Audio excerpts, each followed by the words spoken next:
just doesn't happen.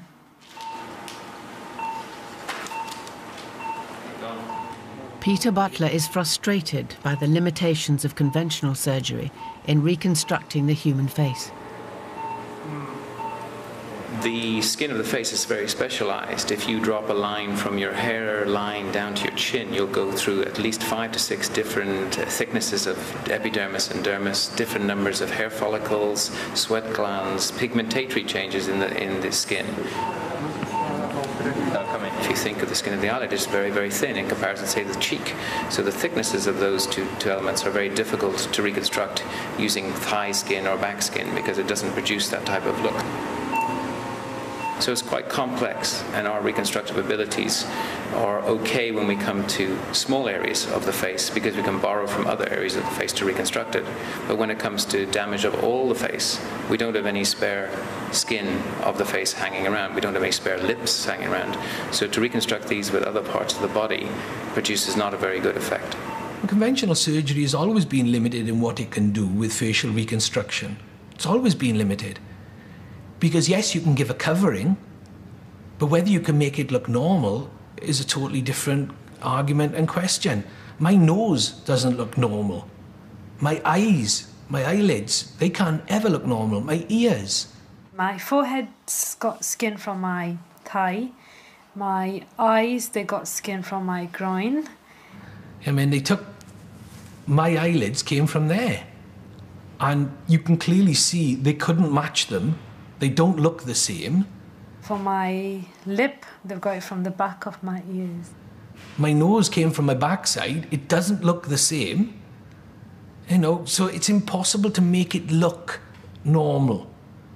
The normal skin seems to be soft and has some elasticity. You can like pull things. It's not like that. Where your burnt and skin grows back, it's really, really tight, hard, like stiff.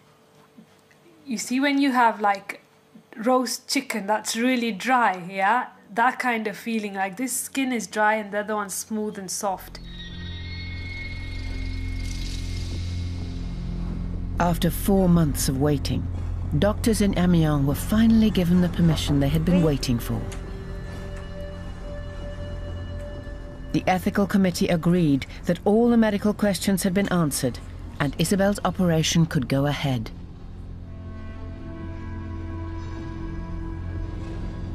Now Isabelle would have to begin the long and difficult wait for a suitable donor.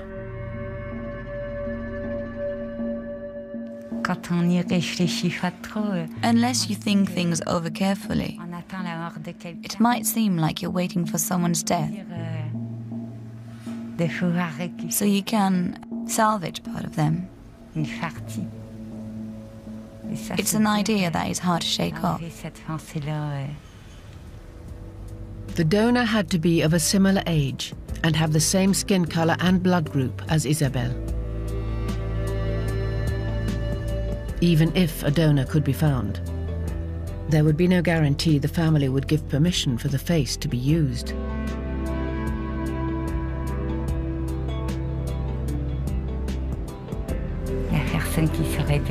Nobody can tell how long it's going to take. I eat and walk around the hospital. When I hear the firemen and the ambulances, each time I think it might be someone who's going to die. And maybe I'll get her face. It's a hard thing to say. Should they be successful, doctors plan to remove the nose, lips and chin from the donor face.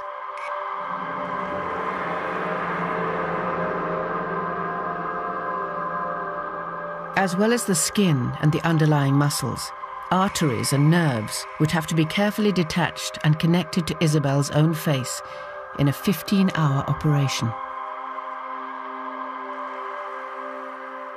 The operation would be a first, but the surgical techniques have been established for decades.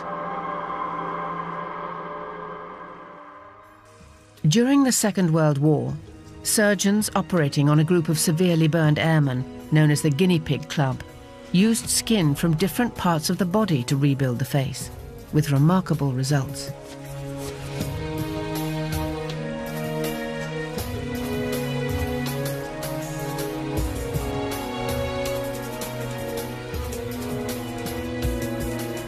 But surgeons always hit one problem.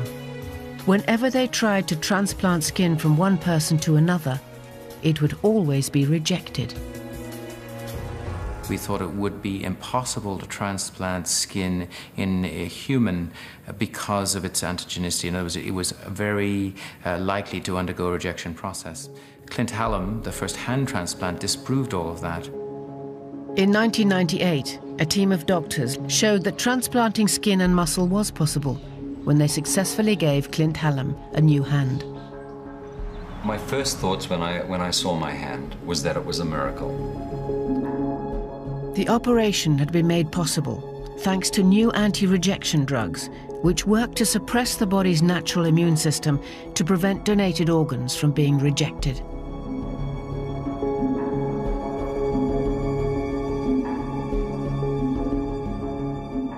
Immediately after the operation, the hand was very, very successful. It looked very, very healthy. There was a short rejection period, some 6 weeks after the transplant. And probably for the next 12 months, the hand was functionally doing well. I could hold a teaspoon. But the immunosuppressant drugs had such devastating side effects that Clint failed to stick to his drug regime. Can we have a look at the hand and just see what's happened? All the way through the past 2 years and 5 months, there has been a constant small pockets of rejection. What we're looking at here now is a rejection episode which I call number 22. The doctors probably call it about number 4 and number 5. Only 2 years after his operation, his hand was rejected, and he returned to doctors asking for it to be removed.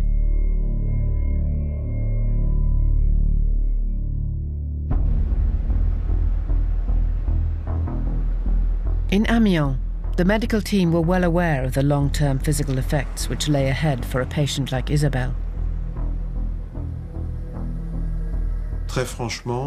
Quite frankly, having lived through the experiences of the hand transplants, you see the sheer stress it places on the patient.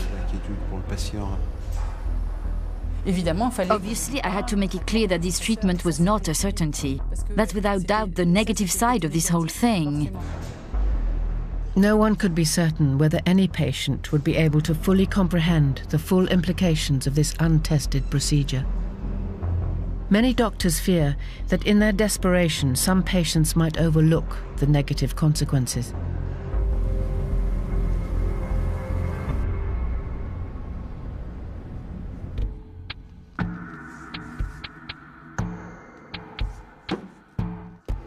Nick Parkhouse has been a reconstructive plastic surgeon for the past 25 years. He doubts whether a face transplant would be in the best interests of any of his patients. The problem with face transplantation remains the risks of immunosuppression. And at the moment, there are a lot of side effects with the sort of doses and the sort of drugs that need to be used to prevent the rejection of a large amount of flesh.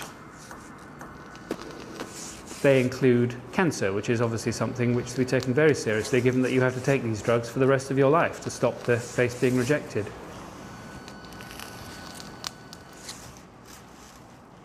As well as leaving the body more vulnerable to infection and disease, some surgeons believe that immunosuppressant drugs could shorten a patient's life by 10 years.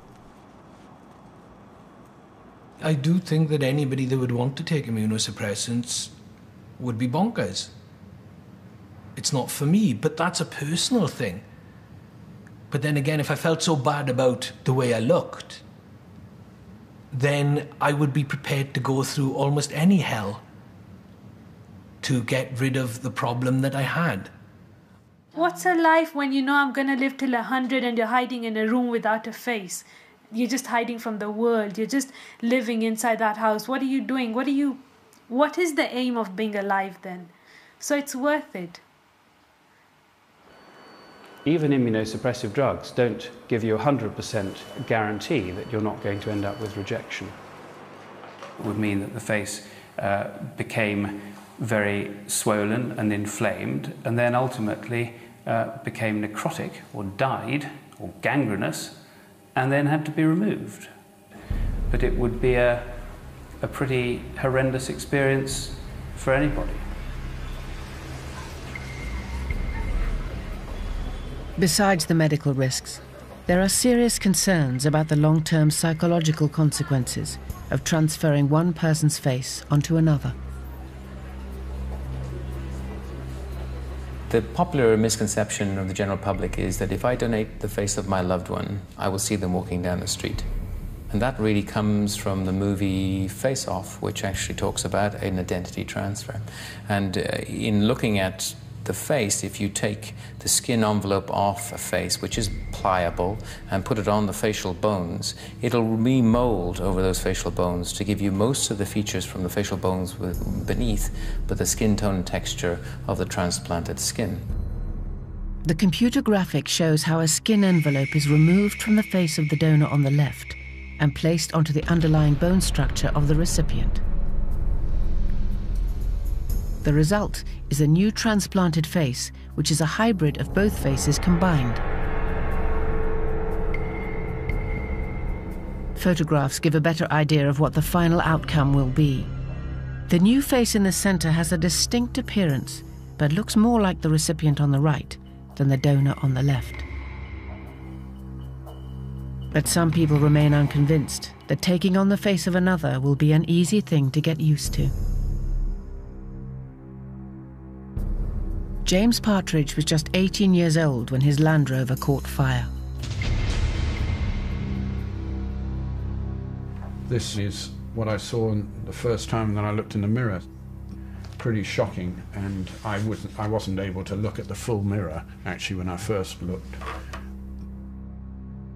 He understands better than most the difficulties of adapting to a new appearance. Psychologically, taking a new face, somebody else's face on, is going to be difficult. It's difficult enough to adjust to your face being damaged and then surgically repaired and reconstructed. If you imagine looking in the mirror and seeing not your face but somebody else's staring back at you, will you like this new person that you're looking at? Will you be able to take it on and be this person?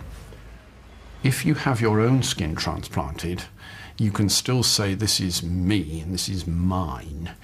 And we're unclear whether psychologically it will be very easy for people to literally touch and feel and to allow others to touch and feel them. Will it be them? If somebody can get used to looking like this, I'm sure they can get used to looking like they would with a different skin face. It's easy. You know, if you can get used to looking deformed and disfigured and being looked at in horror and reviled in the street, if you can get that, people turning away in aghast and embarrassment and disbelief, if you can get used to that, I'm sure people can get used to looking different in somebody else's skin. I don't think that's even a problem. 6 months after Isabelle's arrival at the hospital in Amiens, the call everyone had been waiting for finally came. A donor had been found 140 kilometers north in Lille. The first thing they had to check was whether or not it was a suitable match. I had a call telling me that there was a picture waiting for me on my emails. So I finished my consultations, logged on and opened my emails, and ended up surrounded by quite a circle of onlookers. Looking at the photos, I said, I think it will be okay. What does that mean? Let's do it. Dr. Dubernard and Dr. Devauchel traveled to Lille, where they would begin to remove the face of the donor. We had devised the scenario down to the very last detail. Okay.